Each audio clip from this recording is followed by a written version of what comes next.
Resurrection Day, yung linggo ng pagkabuhay muli ng ating Panginoon.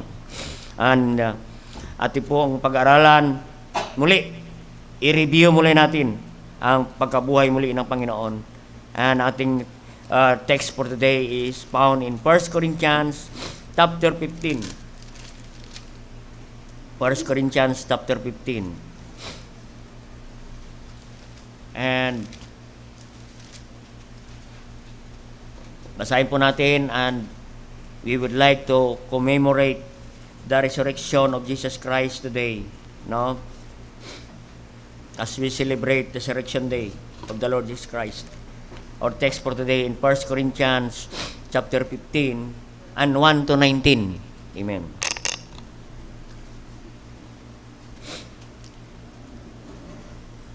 Basahin po natin ng salitan hanggang 19. Moreover, brethren, I declare unto you the gospel which I preach unto you, which also ye have received, and wherein ye stand.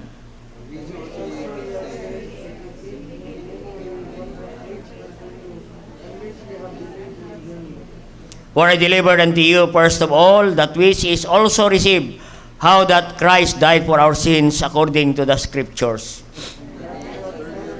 Rose again, third day according to the Scriptures. And that he was seen of Cephas, then of the 12. After that he was seen of above the 500 brethren. One from the greater part remain of this present, but some are fallen asleep. After that he was seen of James, then of the all apostles, and the last of seen me also, one born out the due time. I am the least of the apostle. I am not meet to be called an apostle because I persecuted the church of God. But by the grace I am that I am, and His grace, but I labor more abundantly, the all yet not I, but the grace of God which was with me. Therefore, whether it be where I or thee, so we preach, and so ye believe.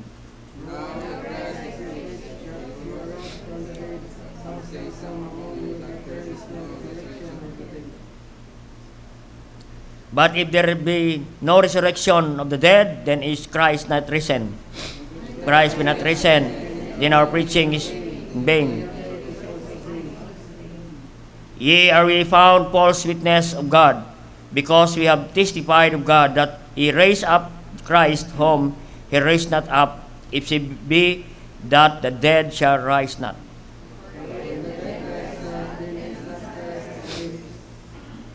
If Christ be not raised, your faith is vain, are yet in your sins.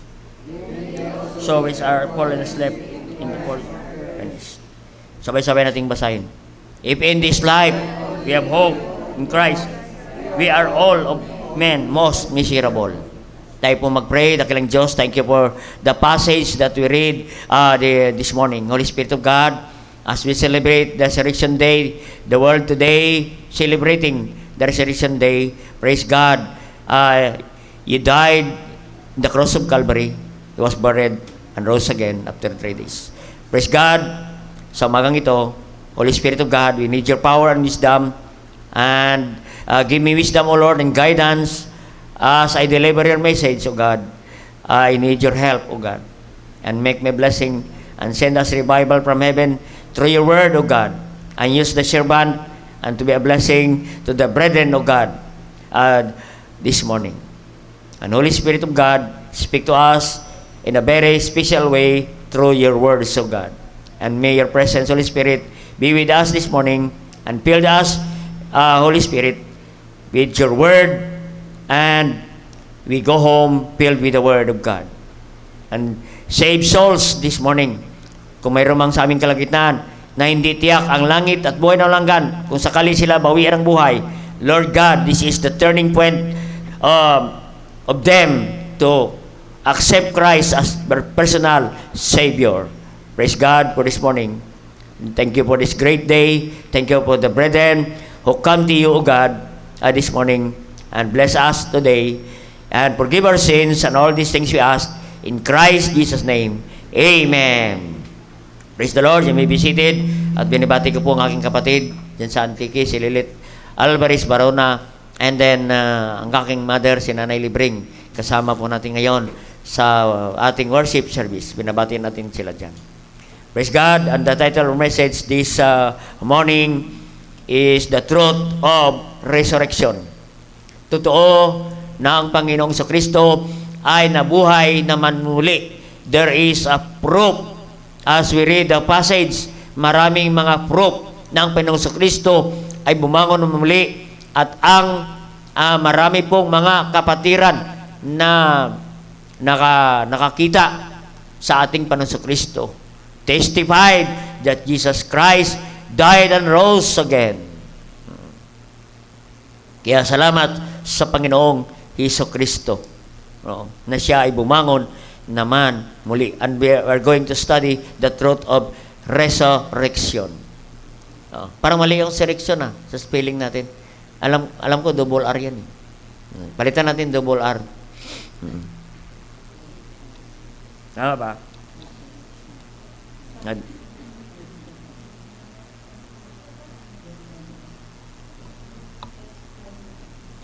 Sakto. Resurrection, double R. Sige, praise God. Okay, papalitan na. So, rito makita natin, napakalaga ng resurrection ng ating Panginoong Kristo ang pagkabuhay naman muli. Think about if Christ did not resurrect, then there's no resurrection at all. Wala po tayong pag-asa, mga kapatid. Kung walang resurrection. To us believers, our assurance is very vital, is a very crucial. Napakalaga ang pagbabangon muli ng ating Panginoon sa ating mananampalataya. Kasi ang mundo ngayon ay nagdiriwang ng pagkabuhay naman muli ng ating Panginoon. Ang tawag nila niyan ay linggo ng pagkabuhay. Naging customary na lang po ng mundo ang pag-celebrate. Napakalaga sa atin ang resurrection because the gospel is not complete. The gospel is not complete without resurrection. Amen. Ano ba ang gospel? Ulitin ko. I would like to reiterate the word gospel. It is the good news. Amen. Ang gospel is about the death of Jesus Christ. He was buried and resurrected. Resurrection. Death, burial, and resurrection of Jesus Christ. Amen? Kaya, naging kompleto ang gospel. Amen? Ano kaya kung hindi kompleto? Death, burial lang. Wala nang karugtong. Walang kabuluhan, kapatid. Ang lahat ng bagay na ating ginagawa ngayon, walang kabuluhan ang ating pananambahan ngayon kung walang resurrection. Because resurrection is the one of a major part of the gospel. Bahagi po yun. In 1 Corinthians 15 verse 1 sa ating binasa, sabi ni Apostle Paul, moreover, brethren, I declare unto you the gospel. The gospel. Note the word, the gospel. Which I preach unto you. Yan. The gospel. Apostle Paul mentioned the gospel which I preach unto you, which also ye have received. Yan po ang ebanghelyo na ating tinanggap, na pinangaral ni Apostol Pablo, na yan din ang, dahil mayroong nangangaral at ating narinig, the same gospel, what Apostle preached, yan po, at ating tinanggap, also ye have received. The same gospel from Apostle Paul, hanggang sa ating panahon, yan po ang ating tinanggap. Amen. And wherein ye stand, the gospel, yan po ang mabuting balita na inyong tinanggap.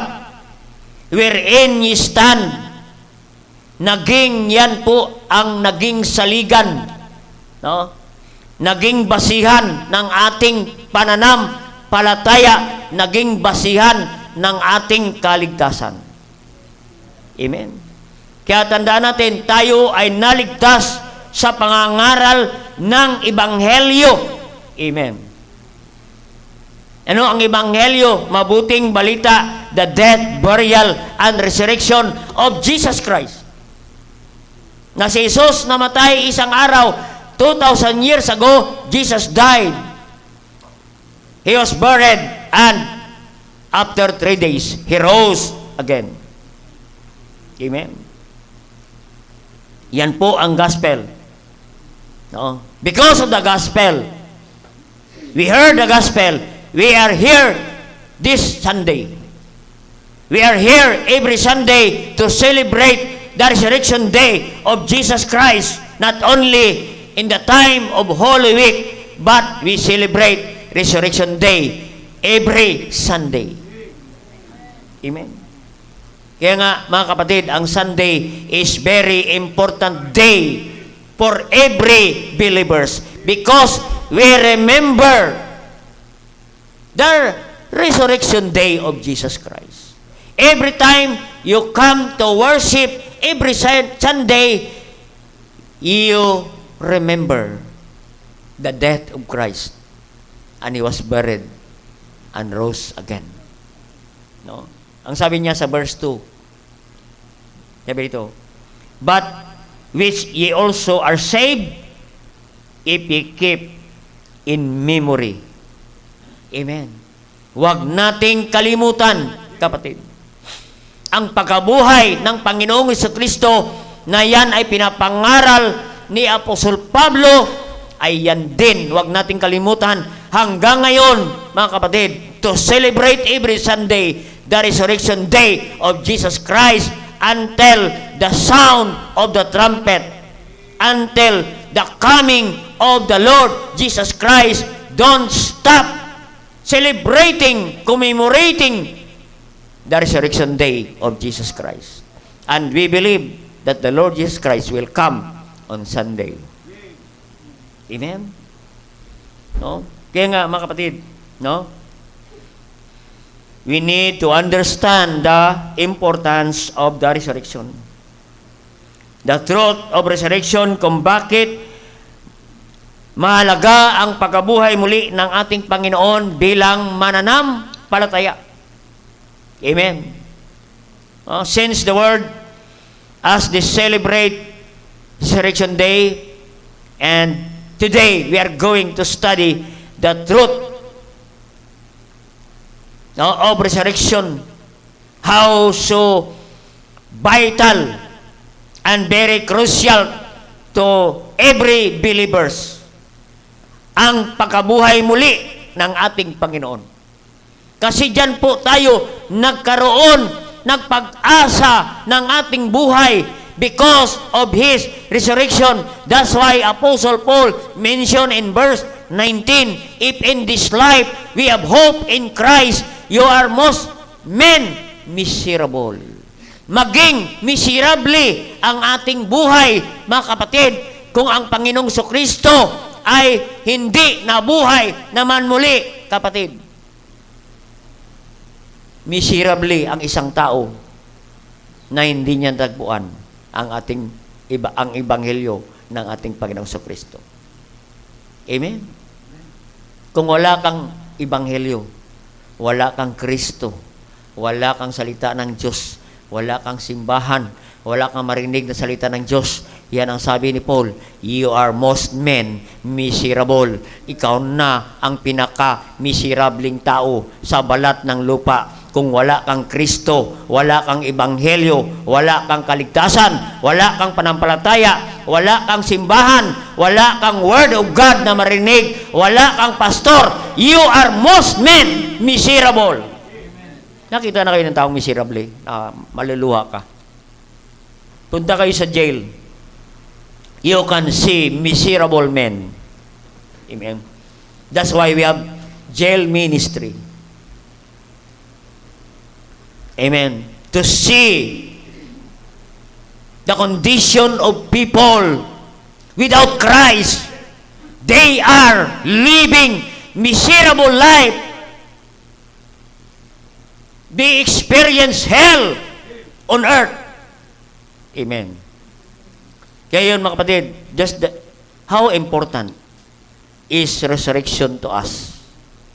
Kasi nagkaroon tayo ng kaligtasan at pag-asa ng ating buhay. At isa rin tayo sa taong wala ng pag-asa. Patapon ang buhay, kapatid. Pero salamat, nagkaroon tayo ng pag-asa. Kaya nga sabi ni Paul, kung ang pag-asa ninyo si Kristo, kung ang pag-asa ninyo kay Kristo, dito lang sa lupa, you are most men miserable.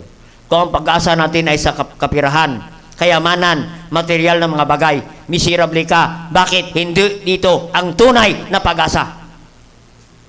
Kay Kristo, sa pagkabuhay muli ng ating Panginoon, at isang araw, magkaroon din tayo ng pagkabuhay muli ng ating Panginoon, kasama ang ating Panginoon. Kaya nga sabi niya, where I am, there ye may be also. Amen. Kaya mahalaga sa atin ang resurrection. Sa point number 1 na. Point number 1. Oo. Sana matapos natin kagad ito. Kahit makatatlong puntos lang tayo. In verse 15, verse 14. Ang sabi rito, 14 and 15. Ang sabi dyan, if Christ be not risen, then our preaching is vain, and your faith is also vain. Our faith is also vain. Kung walang pagbabangon muli ng ating Panginoon, ang ating panampalataya ay walang saysay, walang kwenta ang ating panampalataya. Number 1, our profession and possession of faith is vain. Our profession and possession of faith is vain. Profess. Ang word na profess, kapahayagan. Tayo, noong tayo nagpahayag nagpakita ng panampalataya sa ating Panginoong Jesucristo, na ang Panginoon 2,000 years ago, He died and rose again. Nagpahayag ka ng pananampalataya sa pagkamatay, pagkalibing at pagkabuhay muli ng Panginoon. You profess by faith, and now you possess salvation by faith. Amen. You possess. Mayroon ka na kaligtasan. Mayroon kang katiyakan ng kaligtasan. Pag sakali tayo bawian ng buhay, mayroon tayong katiyakan 100%. Our soul will go to heaven, eternity, forever. Although our flesh, our body will return to the earth was it was, but our soul and spirit sure 100% going to heaven, because we possess by faith. Amen. Nasa atin na ang kaligtasan. Hindi tayo maliligtas pa, kundi tayo ay ligtas na. Amen. Kaya salamat, no, sa ating ebanghelyo ng kaligtasan. No. Naligtas tayo sa pananampalataya, sa kapahayagan natin, kapatid. Nagpakita tayo, nagpahayag tayo ng pananampalataya, at nagkaroon tayo ng kaligtasan sa pamagitan ng pananampalataya. We possessed by faith. Amen? Kaya salamat sa Panginoon. Kaya nga sabi niya sa Romans 5:8, in that God commended this love towards us, and that while we were yet sinners, we are all sinners, worthy, we are destined to go to hell anytime. But praise God, when we profess by faith, we possess salvation, we possess eternal life, which is the gift of God. Amen? Ang sabi niya, God commended His love towards us, in that while we were yet sinners, Christ died for us. Christ died for us. He paid our sins. Amen? Kaya nga sabi niya, doon sa kanyang seventh last word, seventh last sayings, ang sabi niya, it is finished. Amen. Sa Greek word, telestai, in English word, full payment. Amen. All our sins, paid it all in the cross of Calvary. Amen. At wala na tayong gagawin, wala na tayong idadagdag sa ating kaligtasan. Amen. Sa pananampalataya lamang, mga kapatid, ay maposes na natin ang buhay na walang hanggan. Amen. Sipin mo, kung walang pagkabuhay muli, sayang ang ating pananampalataya. Sabi ng verse 14, in the last phrase of verse 14. No? Kaya nga ang katotohanan, tayo ay naligtas sa pamagitan ng pananampalataya kay Kristo sa kanyang ginawa doon sa cross ng Kalbaryo, kapatid. Hindi sa pamagitan ng gawa natin. Napakaliwanag, mga kapatid. In Ephesians 2:9, not of works, lest any man should boast. Hindi sa ating gawa. Noong last Friday, marami po ang gumawa para sila'y maligtas. Hinampas ang mga katawan, nagpapako sa krus, nagsakripisyo, kapatid. Hindi yan natin pwedeng ipagmalaki. No? Ang sabi diyan, not of works, lest any man should boast. Hindi natin pwedeng ipagmalaki yung mga sakripisyo at gawa natin. Ipakita natin sa tao na tayo nagsakripisyo, kapatid. Hindi po tayo ang magsakripisyo para tayo maligtas. Ang Panginoon na ang nagsakripisyo sa cross, kapatid, at kanyang naranasan na siya ay nilagyan ng kurunang tinik, dinuraan sa mukha, sinampal sa mukha, kapatid, binugbog, pinako sa cross, pinagsugalan ang kanyang damit, pinainom ng suka at abdo, kapatid. Tiniis niya ang hirap para bayaran ang iyong kasalanan. Kaya wala tayong maipagmalaki sa Diyos. At sabihin natin, sa langit ako pupunta kasi may ganda ang aking ginawa. Matulungin ako sa kapwa. Praise God. Oo. Sa langit ako pupunta kasi malaki ang aking binigay sa building project. Malaki ako magbigay. Kaya sigurado ako na sa langit ako pupunta, mga kapatid. Hindi, mga kapatid. Oo. Ako ay miyembro ng Baptist. Ako ay miyembro ng simbahan. Hindi po ganon, kapatid. Na ipagmalaki natin. Mayroon akong ministry sa simbahan. Choir ako, aser ako sa simbahan. Kaya dapat sa langit ako pupunta. Hindi ganon. Not of works. Nabaptize ako, Panginoon. Ako ay isang Baptist. Hindi po sa pagiging Baptist tayo ay papunta sa langit. Si Judas man ay Baptist, pero siya ay pumunta sa impyerno, mga kapatid. Kaya don't be the next Judas, mga kapatid. Kaya ang kaligtasan, kapatid, because one day we heard the gospel. We heard the gospel and we profess. Amen? Kaya nga sabi ng Romans 10 verse 9, that if thou shalt confess with thy mouth the Lord Jesus Christ. Dahil sa ating kapahayagan, we profess by faith. Amen? If we confess with the mouth the Lord Jesus Christ and believe in thine heart, tayo ay sumampalataya 100% sa ating puso, buong puso nating pinawilaan ng Diyos, kapatid.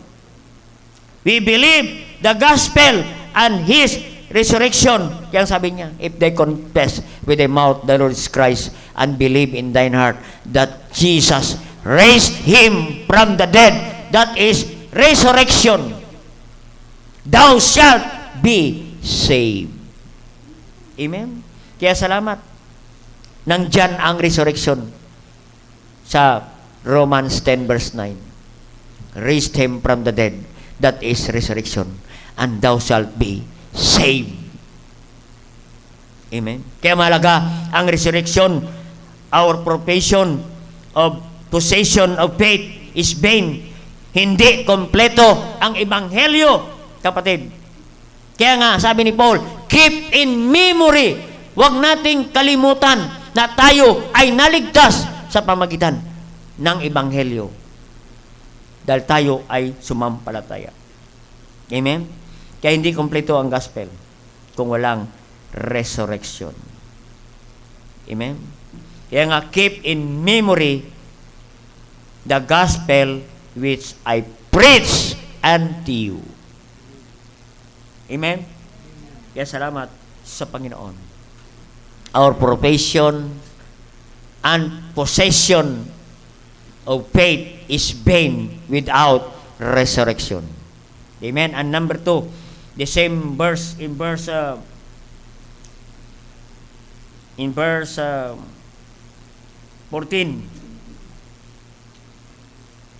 If Christ be not risen, then our preaching is void and nothing. Amen.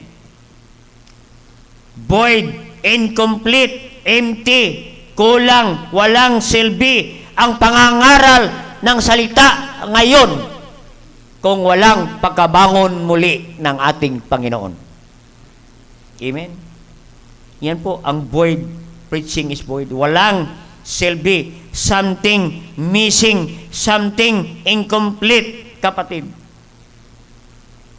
No? Yan po. Sipin mo kung wala ang pangaral ng ebanghelyo na si Kristo namatay inilibing. Amen? Kung dyan lang, if Christ died and buried, wala na. Amen?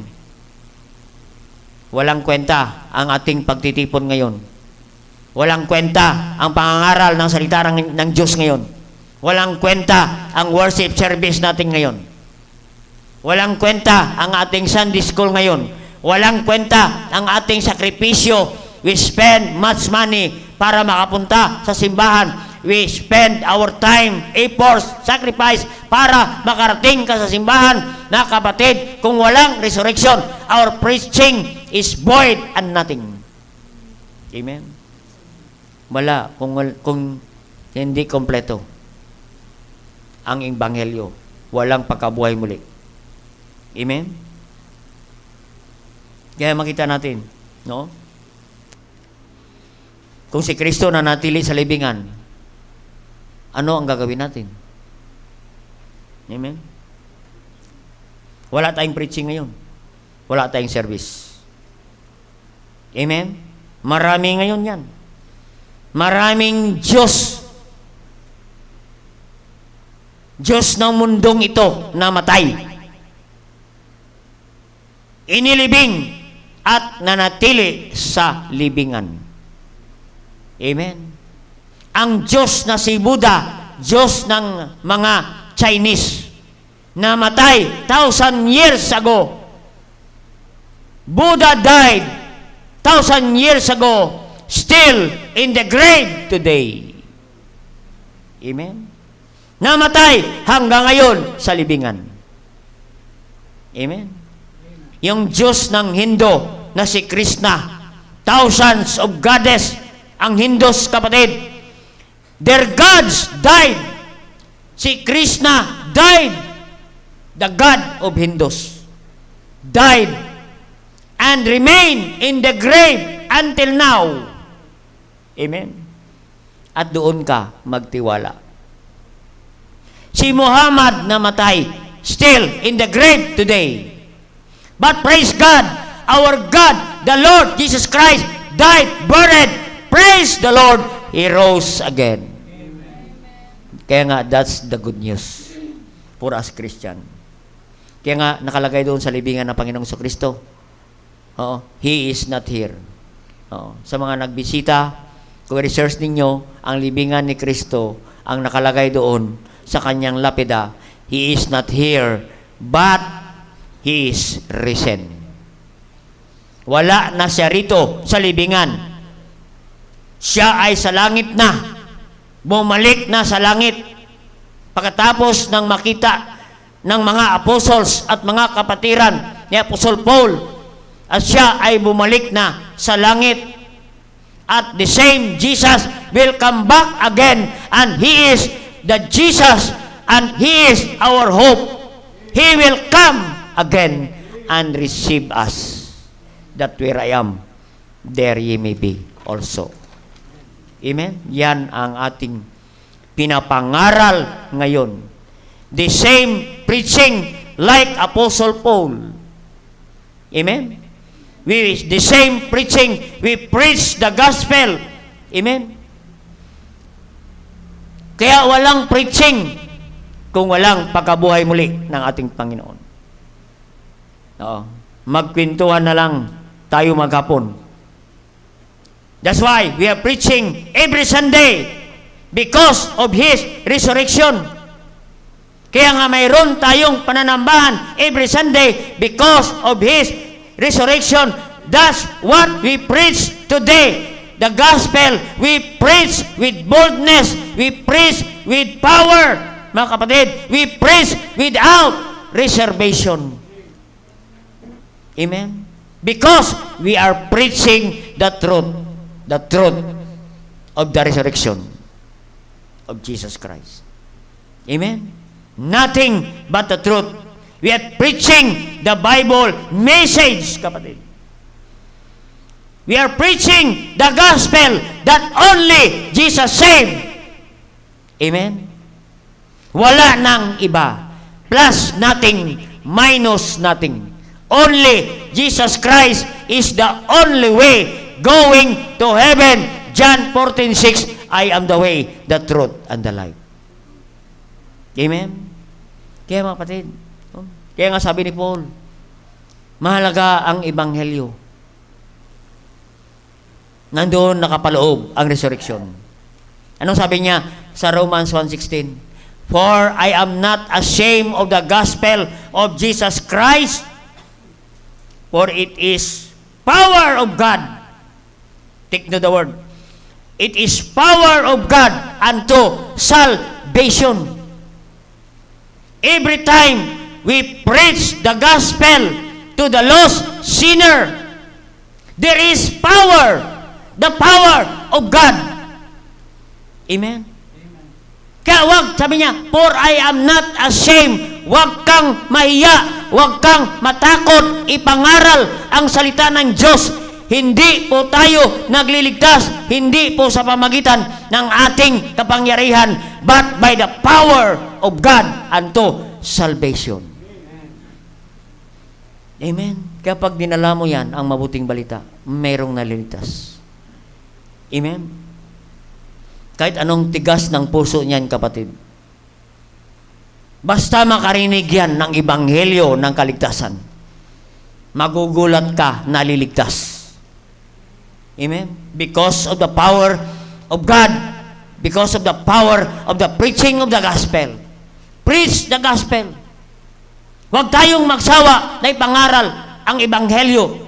Sabihin natin sa mga tao, isang araw namatay si Kristo para sa iyong kasalanan, inilibing at siya'y nabuhay naman muli. Pag ikaw sumampalataya, ikaw maliligtas. Magkaroon ka ng buhay na walang hanggan. Magkaroon ka ng bagong buhay.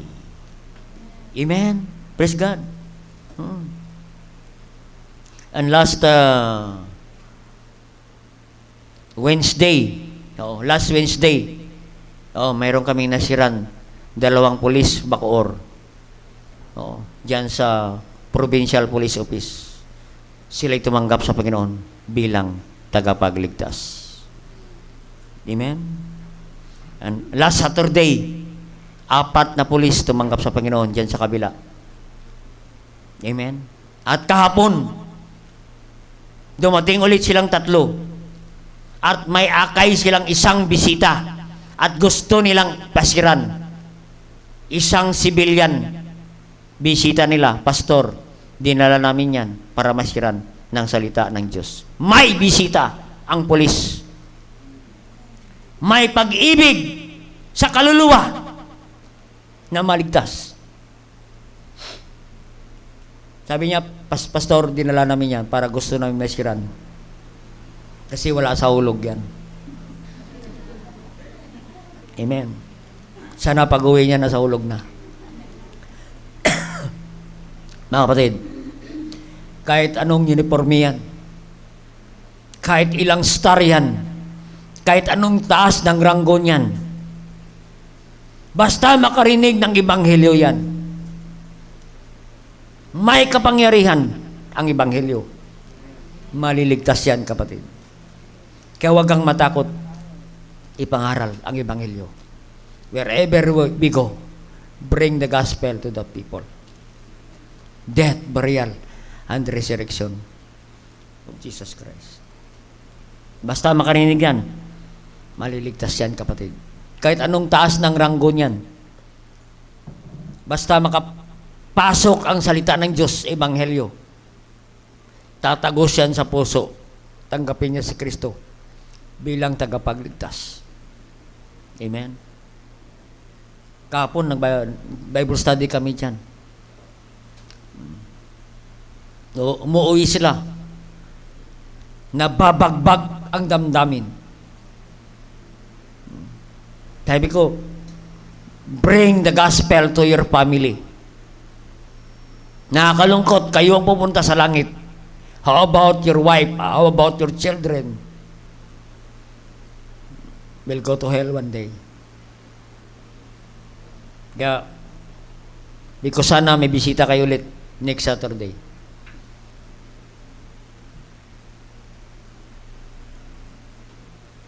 Praise God. Kaya mga kapatid, our duty is to preach the gospel.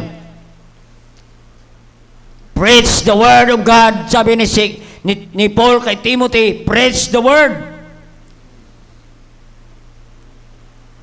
2 Timothy 4:2. Preach the word, be instant in season, out of season, reprove, rebuke, exhort with long suffering and doctrine. Preach the word, nothing but the word. Be instant. Preach the gospel. Instant. Be ready to preach the gospel. Be prepared to preach the gospel. Kaya huwag nating sabihin, hindi ako prepared, pastor. No. Be instant. Pag nakakita ka ng kaluluwa na hindi ligtas, be instant to preach the word of God.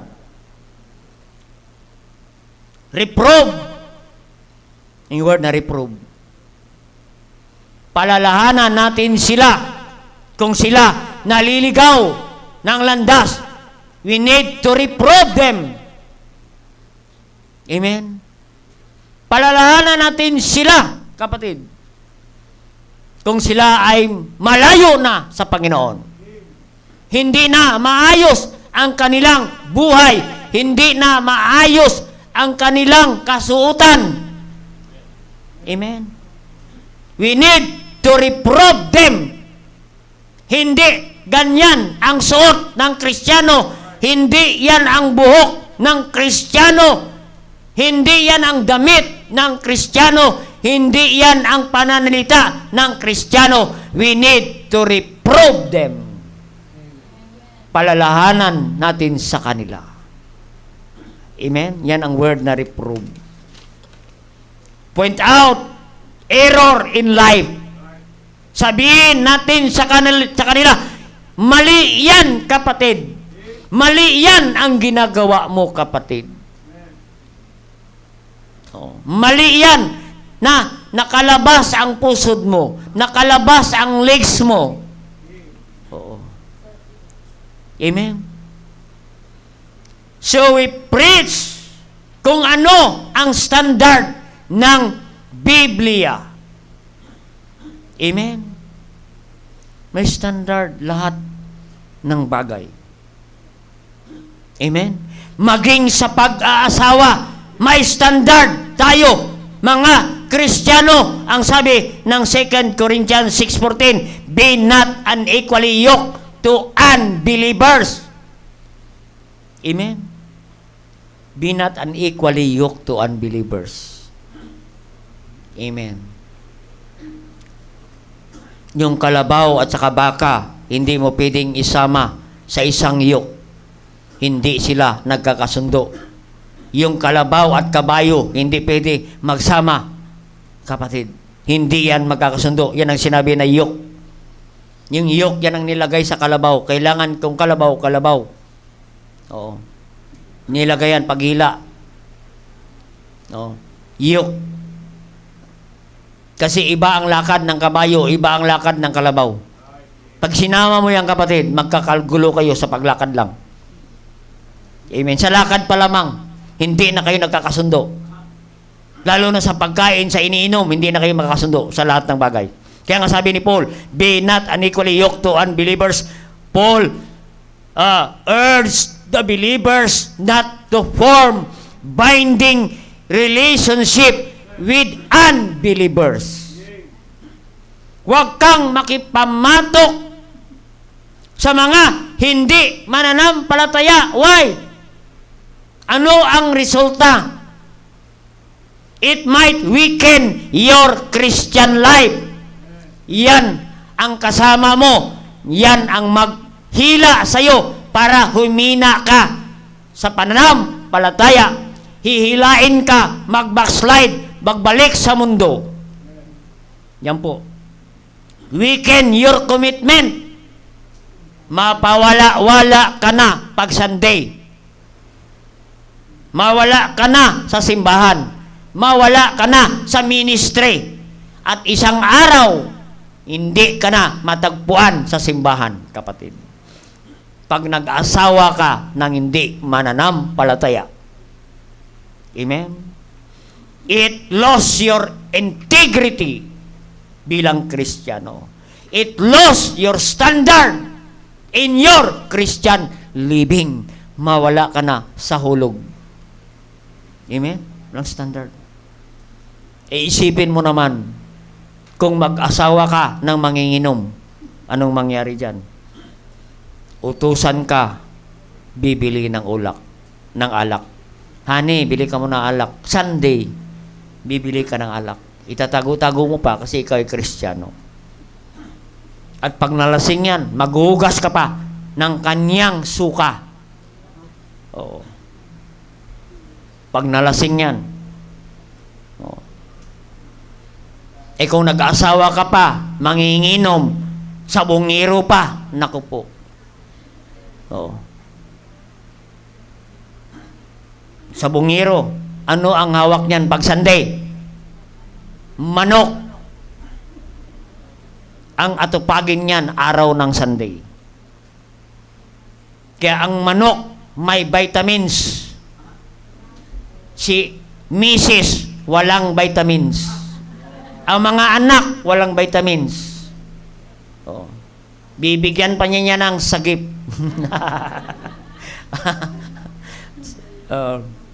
Si Mrs. walang sagip, bahala ka. Si Mrs.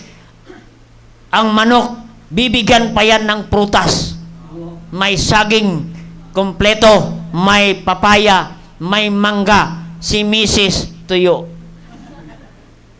Yan, kapatid, ang mangyayari pag nag-asawa ka ng hindi mananampalataya. Kaya may standard tayo pagdating sa marriage life. Pagpapasok ka sa buhay, pag-aasawa, ang sabi nila, buhay ng tahimik. Magtahimik ka na. Papasok ka na sa tahimik na relasyon. Oo. Yan po. At nakapasok ka doon na maging kalbaryo ang buhay mo. Amen. Maging magulo. Yan ang standard ng Biblia. Huwag kang kukuha ng partner na unsaved. Ibig sabihin, magsisuicide ka na pag kumuha ka ng unsaved na partner sa buhay. Lifetime partner. Pag ikaw, Kristiyano, hindi kayo tatagal sa relasyon ninyo, kapatid. Dahil araw-araw, hindi kayo nagkakasundo sa lahat ng bagay. Amen. Kaya hindi matupad ang till death do us part. Ang mangyari, till death. Pag marami ng utang, maghiwalay na. Amen. Kaya mga kapatid, yan binabalaan ni Apostol Pablo. Be not unequally yoked to unbelievers. That's what we preach today. Amen. Our preaching is vain without resurrection of Jesus Christ. It is power. That's the power of preaching. Amen. Kaya, pag labagin natin ang standard ng Biblia, naku po, sabi ko nga, suicide ka na, kapatid. Magdusa ka na habang buhay. At marami na ang nagdusa na mga mananampalataya. At huwag ka nang susunod, kapatid, sa kanilang kalbaryo ng kanilang buhay. Amen. Yan po ang standard ng marriage life. That's what we preach, like Apostle Paul. Amen. Kasi pag gagawin natin yan, mag-asawa ka ng hindi mananampalataya, ikaw po ang laman ng prayer request. Every prayer meeting, Pastor, pray for me, pray for my husband. Puro na lang pray. Amen. You are burden to the church. Amen. And is your great burden in your life. Maging masalimuot ang iyong buhay, kapatid, pag nag-asawa ka ng unsaved. Amen? Kaya yun, mayroong standard ang Biblia. We preach the standard of the Word of God. Amen? Eh kung nasa edad ka na, and you are prepared, maghanap ka na ng Kristiyano na parehas kayong matapat. Kung nakahanda ka na, amen, you are prepared spiritually. You are matured spiritually. Kung immature ka, huwag ka muna mag-asawa. Amen. Ibig sabihin, may gatas ka pa. Milk, dapat meat. Amen. Yan po, you are prepared spiritually. You are prepared emotionally. Huwag nang masyadong iyakin. Pag may problema, idaan mo lang sa iyak. Hindi po ganun, kapatid, ang buhay. Oh, you are prepared emotionally. Ito ang buhay, may asawa. Maraming problema, kaya matutunan mo paano harapin ang problema. Amen. You are prepared physically. You are prepared financially. Eh kung kaya mo na magbayad ng rental ng bahay, alam mo, may bayaran sa kuryente, tubig, may bibilin ka, may bigas, may gatas, may asin, may gas. Lahat ng ilista mo. Amen. If you are prepared na, at may trabaho ka na, mag-asawa ka na. Kung nasa edad ka na. Amen? Kung 40 years old ka na, kailangan na, mag-asawa na. 30. Book of Proverbs 31. Paglalampas ng Book of Proverbs 31, ilipat mo sa Book of Psalm 178. 178 chapter. 178 ba? Gambira. Yan, mga kapatid. Yan, kung prepared ka. Kasi sabi naman ng Biblia sa Genesis, it is not good for a man to be alone. If you are prepared in marriage life, if you are not prepared, if you are not ready, it is good for you to be alone. Mag-isa ka na lang. Amen. Kaya nga, kasi mahirap eh. Kasi may sinabi pa doon sa Genesis chapter 2 verse 24, a man shall leave his father and mother and to cleave his wife, and two become one. Amen. Leave his father and mother. Aba, aalis ka na doon sa tahanan ng iyong nanay at iyong biyanan at magtayo ka na ng sarili. Stand in your own feet. Amen. Should leave his father kung nakahanda na. Kung nakahanda ka na, magpaalam ka naman sa iyong magulang. Magpaalam ka naman sa pastor para may blessing ka. Amen. We don't believe emyo. Emyo. Amen. Ano ang emyo? May ugnayan na. Amen. Sa English, mutual understanding. Sa Tagalog, may ugnayan na pala sila. Hindi alam ng magulang at pastor. Wala kayong blessing, kapatid. At hindi kayo blessing. You disobey the Word of God and the standard of the Word of God. Amen? Kaya yun. Kaya, that's why we have preaching. Amen? Don't miss the preaching. Amen? Kaya, halos pinipreach natin ang standard ng salita ng Diyos. I preach the standard. I preach the Word of God. Kaya nga, preaching is very important. Pag preaching time, give attention. Be attentive in listening to the Word of God. If the pastor preach behind the pulpit, listen carefully. Baka ang preaching ay yan na para sa'yo. At wala ka, hindi ka nakapakinig. And you miss the Word of God. And you go to church and you go home, nothing, empty. Amen? Kaya pag preaching time, listen carefully. Because God is talking to you. God is speaking to you personally. God operates your heart during preaching time. Inuoperahan ng Diyos ang puso mo, kapatid. At ang Diyos, pag ang Diyos mag-opera, walang anesthesia.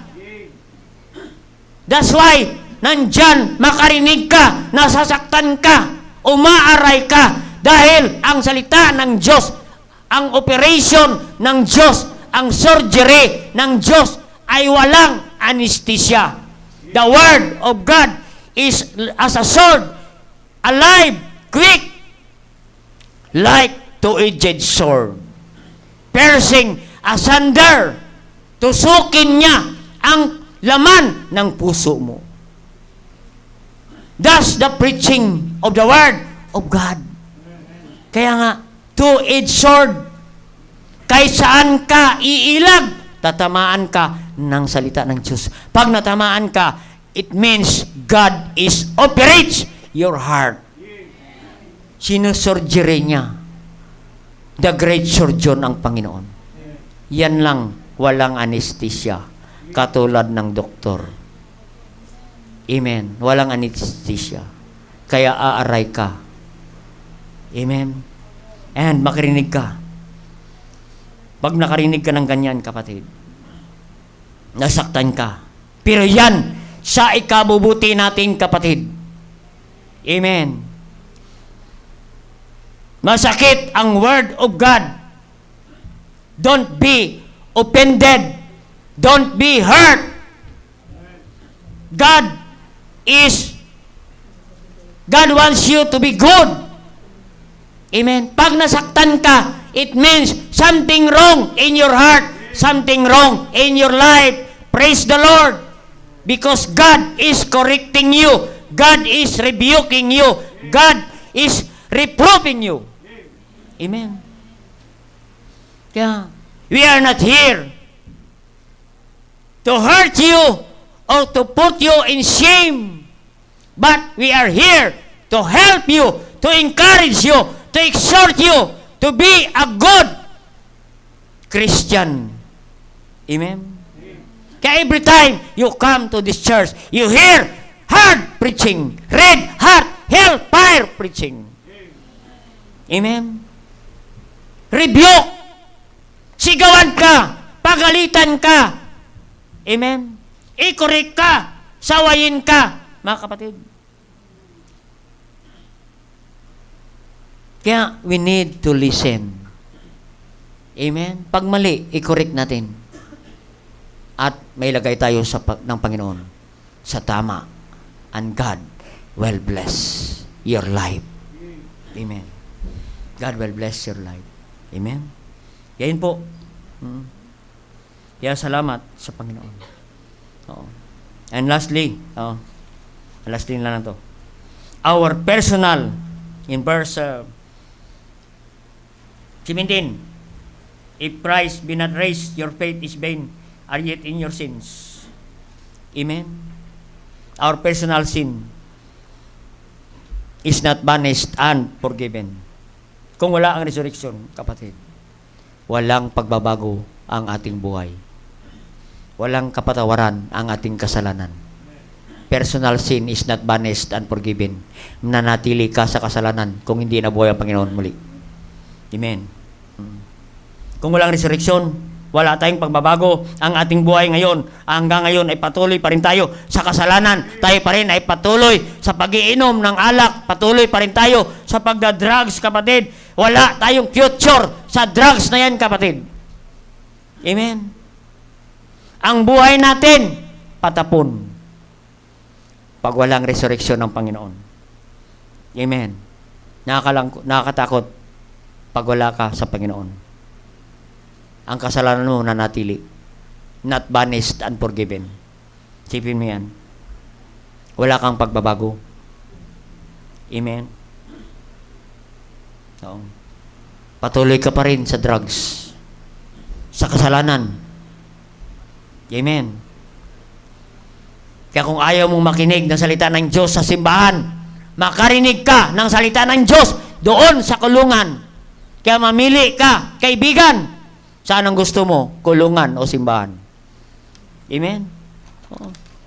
Alam mo, pag nakakulong ka sa kulungan, pag ikaw ay natulan ng lifetime imprisonment, sa kulungan, ang magsundo na sa'yo, punerarya. Amen? May dalawa kong kaibigan, siguro mga 4 months ago, sinundo sila sa Muntinlupa. Punerarya na. Amen. Uwi na sila. Punerarya na. Amen. Sunduin ka ng punerarya. Amen. Pag ikaw na natili sa kasalanan. Praise God, may resurrection ang Panginoon. Yan ang dahilan ng pagbabago ng ating buhay.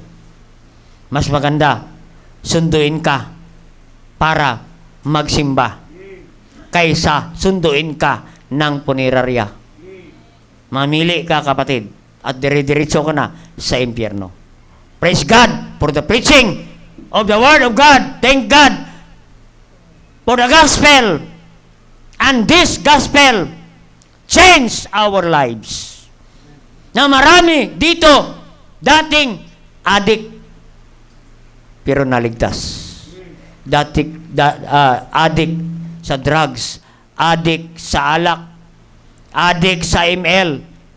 Praise God, mayroon pa dyan, adik sa sabong. At online sabong na. Oo. Salamat. Because of the gospel, we heard and we believe the gospel and we experience changed life. Amen? Kaya salamat sa Panginoon. Oo. Kaya mga kapatid, kung walang gospel, hanggang ngayon, oo, miserable ang buhay natin. Pag wala ka. Alam mo ba, pag sa kulungan ka, oo, ma-experience mo na ang impyerno dito sa lupa. Kaya encourage you, sama kayo sa jail ministry. Maamoy ninyo ang asopre. Sa pintuan pa lang ng kulungan, maamoy mo na ang asopre. Kaya yan ang impyerno dito sa lupa kung wala kang salita ng Diyos. Kung wala kang simbahan, hindi ka nakarinig ng Ebanghelyo. What a miserable life. Amen? Our sins not forgiven, not banished. Kaya salamat sa Panginoon. Tayo pinatawad na. Ang sabi ng Hebrews 10:17, all your iniquities I remember no more. 2 Corinthians 5:17, therefore if any man be in Christ, he is new creature. All things are passed away. Behold, all things becomes new. In Psalm 103 verse 3, all your iniquities I have forgiven. Amen? Tinatawad na tayo ng Diyos. Once God forgive, He forget. At wag na nating balikan. Nakalimutan na ng Diyos yan, kapatid. Oo. Kaya ang luma nating pagkatao, ilibing na. At lumakad sa panibagong buhay. Yan po ang gospel. Yan ang picture ng ating baptism. You're buried, rose again, and walk in newness of life. Amen? Ikaw ngayon ay anak na ng Diyos. Amen. That's the truth of resurrection. Our profession and possession of faith is vain without resurrection. Our preaching is void and nothing without resurrection. And our personal sin is not punished and forgiven. Hindi tayo nakaranas ng pagbabago kung walang ebanghelyo ng ating Panginoon Jesucristo. Tayo po mag-pray. Dakilang Diyos, thank you God for your great message this morning. Thank you for the gospel that we heard and we profess and now we possess by faith